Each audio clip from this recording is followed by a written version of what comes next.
Okay जी, we are back. मैं disconnect हो गया था। तो हम क्या डिस्कस कर रहे थे? Geology geological process.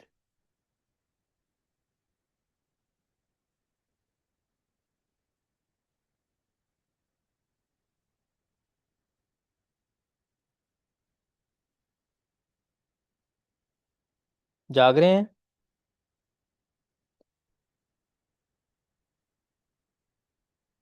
Divergent. Okay. तो हम जियोलॉजिकल प्रोसेस को डिस्कस कर रहे थे कि हम how radio active process, how you can से प्राइमोर्डियल रेडियो एक्टिविटी जो है वो कैसे इन्फ्लुएंस करती है या कैसे रोल प्ले करती है इन जियोलॉजिकल प्रोसेस में। ठीक है।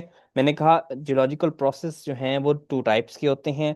एक को मैंने कहा, क्या नाम दिया, दो प्रोसेस क्या मैंने बताए थे?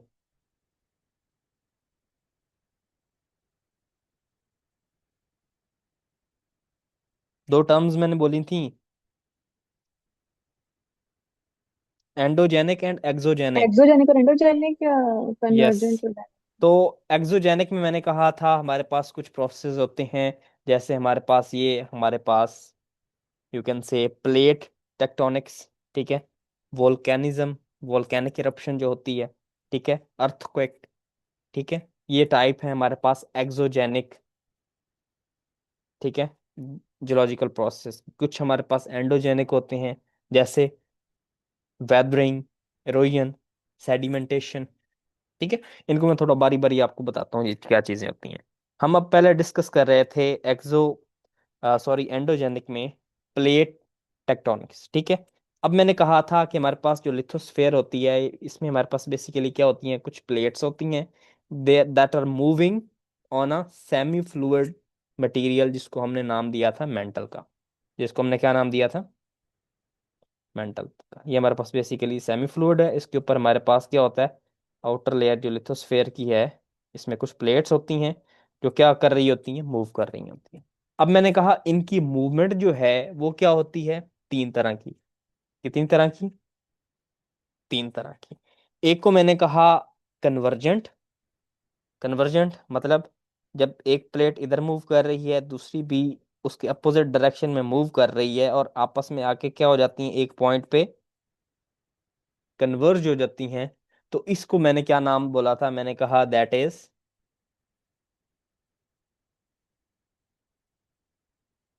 Convergent movement.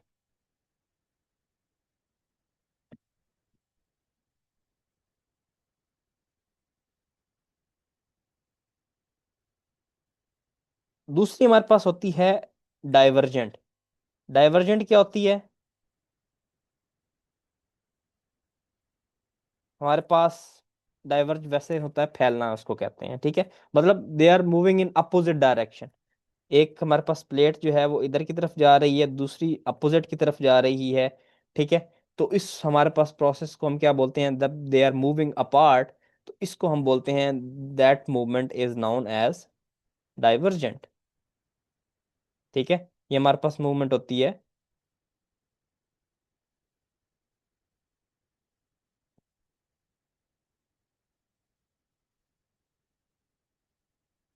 Divergent movement. ठीक है।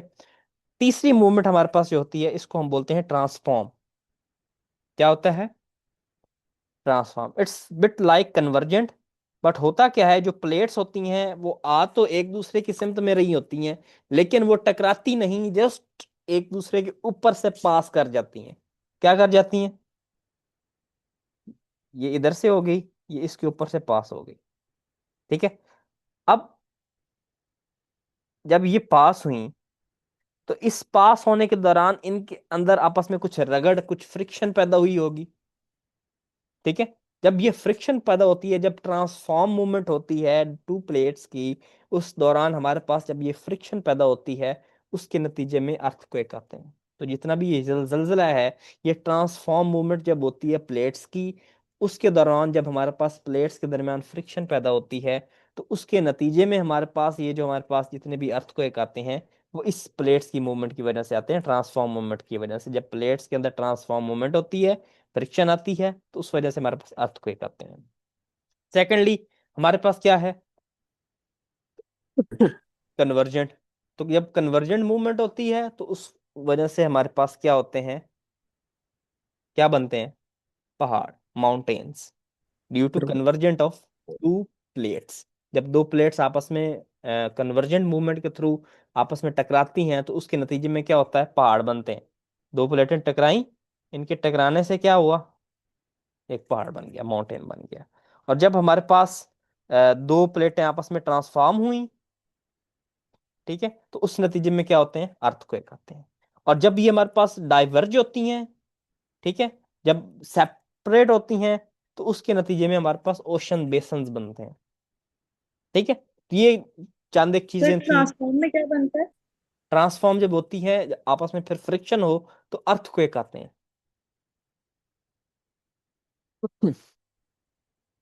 ठीक है,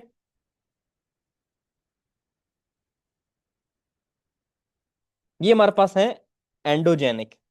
ठीक है, अब कुछ हमारे पास प्रोसेस होते हैं जिनको हम बोलते हैं एक्सोजेनिक प्रोसेस। अब एक्सोजेनिक प्रोसेस हमारे पास क्या होते हैं? मैंने कहा weathering, it should be a weathering, it should be a erosion, और सेडिमेंटेशन। ठीक है, अब वेदरिंग क्या होती है? वेदरिंग बेसिकली हमारे पास ब्रेक डाउन होती है रॉक्स की। ठीक है, हमारे पास अर्थ, यू कैन से, हमारे पास जो आउटर कवरिंग है या उसके अंदर रॉक्स जितनी भी प्रेजेंट है, ठीक है, तो उसके अंदर हमारे पास जब उनकी ब्रेक डाउन हो, और हमारे पास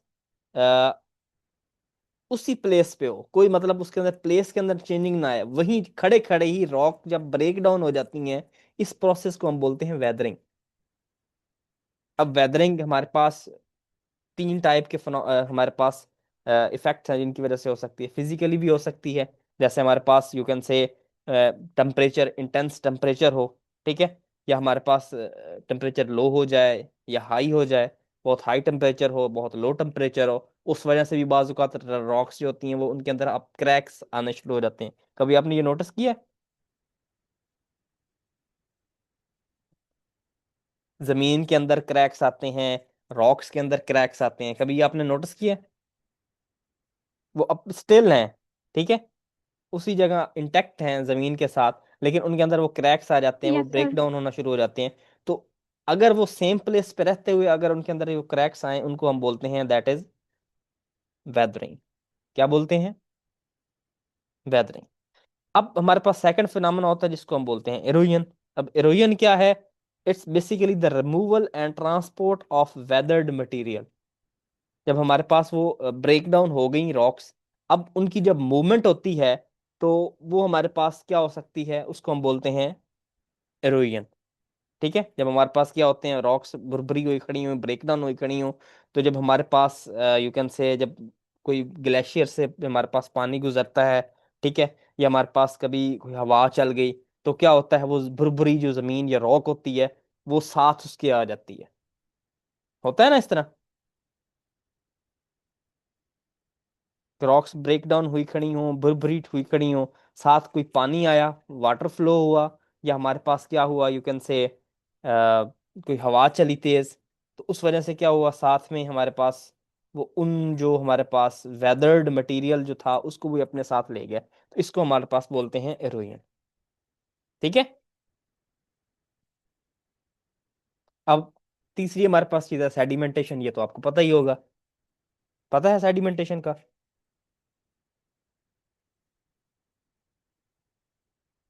सेडिमेंटेशन को बता सकता यस है? सर, जो मतलब बॉटम में हमारे पास पार्टिकल। हाँ, अब वो जो हमारे पास वेदर्ड मटेरियल था, जो अब इरोजन की वजह से आगे मूव हो गया, अब वो आगे जाके हमारे पास सेटल डाउन अगर कहीं हो जाता है, एक्यूमुलेट हो जाता है, वो तो चीजों इस प्रोसेस को हम क्या बोलते हैं? सेडिमेंटेशन। ठीक है। और इस सेडिमेंटेशन प्रोसेस की वजह से हमारे पास जो रिवर के डेल्टाज हैं वो बनते हैं।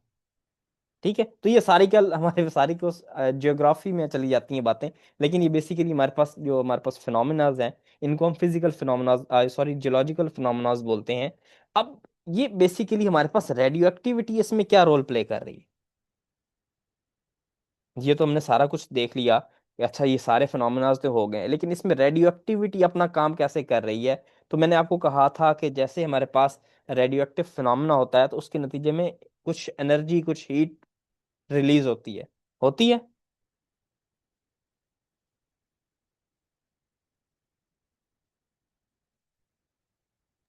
Yes sir. होती है ना।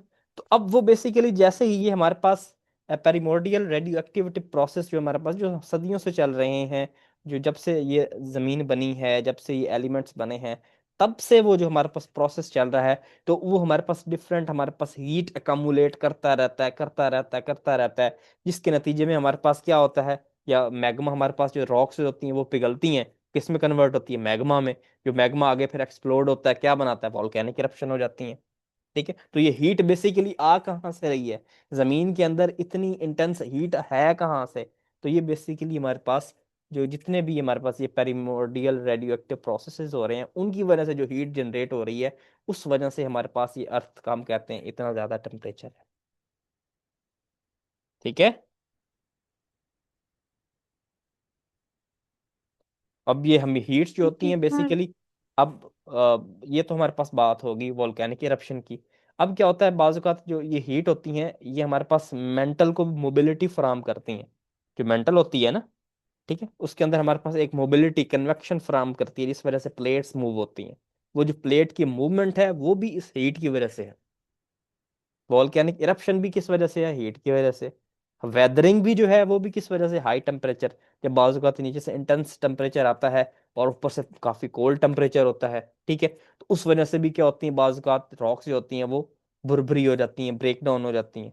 फिर आगे से इरोजन होगी, फिर सेडिमेंटेशन होगी। तो ये सारे प्रोसेस जो हैं they are directly linked with primordial radioactivity. तो बेसिकली ये सारे प्रोसेस जो हैं, फिनोमेना जो हैं, वो लिंक कर रहे हैं रेडियो एक्टिविटी के साथ। वो बेसिकली जो हीट है वो जनरेट हो रही है, जो कि आगे हमें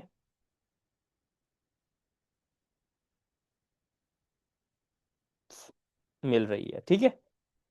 आगे बढ़ते हैं। यहाँ तक किसी बात की समझ ना आई हो?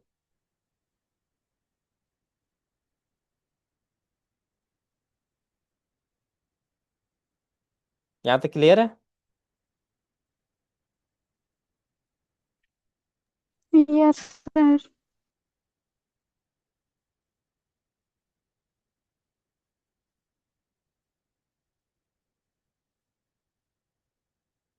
ओके। कार्बन 14 वाली बात भी पता चल गई आपको, कि हमारे पास ये जो जी सर। कार्बन 14 बेसिकली प्रोड्यूस हो रहा है, ये बेसिकली कॉस्मोजेनिक रेडियो एक्टिविटी है। तो कॉस्मोजेनिक रेडियो एक्टिविटी क्या हुई,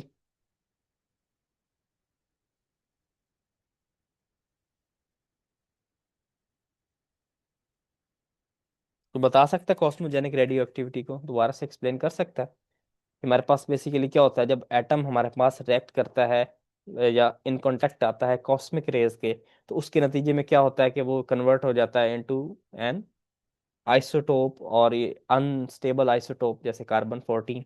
जब नाइट्रोजन 14 कॉस्मिक रेडिएशन की कांटेक्ट में आता है तो कन्वर्ट हो जाता है into carbon 14 with the emission of proton. तो अब उस वक्त क्या होता है, हमारे पास वो जो प्रोटॉन कार्बन 14 है, वो प्लांट कार्बन डाइऑक्साइड के अंदर बेसिकली ऑक्सीजन के साथ मिलकर कार्बन डाइऑक्साइड बनाता है, रेडियो एक्टिव। ठीक है। तो अब वो जो आगे हमारे पास मूव करता है, तो वो हमारे पास बेसिकली प्लांट्स में, फिर हमारे एनिमल्स में, तो ये एक प्रोसेस होता है जिसके थ्रू वो आता है, फिर उससे हम रेडियो एक्टिव या रेडियो डेटिंग कर सकते हैं।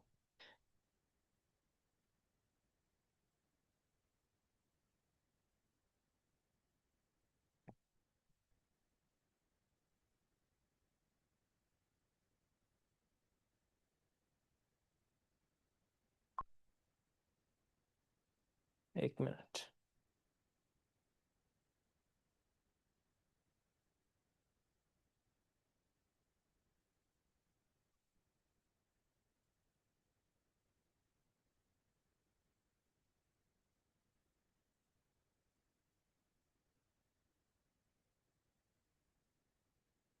अच्छा, अब ये हमारे पास जो हमने पढ़ा है